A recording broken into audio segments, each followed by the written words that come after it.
31 мектеп гимназиясында жоспарға сай lesson study зерттеу сабағы жүріп жатыр. Осы зерттеу сабағына 7 адамнан құрылған зерттеу мүшелері алдын ала сабақты жоспарлап, осы зерттеу сабағын өткізуге жұмыстанып жатыр.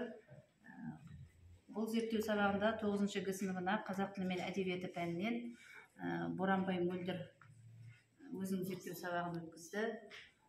Бүгін осы зерттеу сабағының 3-ші циклін аяқтап отырмыз. Сабақтың тақырыбы Ғайып Мүсіреповтің Ұлпан романындағы кейіпкерлерге талдау тақырыбы.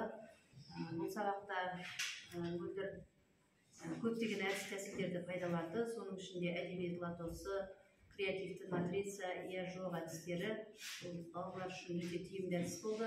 Бірінші сабаққа қараған уақытта, бүгінгі 3-ші сабақта балалардың белсенділігі танылды. Жалпы lesson study зерттеу сабағы оқушы үшін де балалар үшін де өте тиімді әдіс екені байқалды.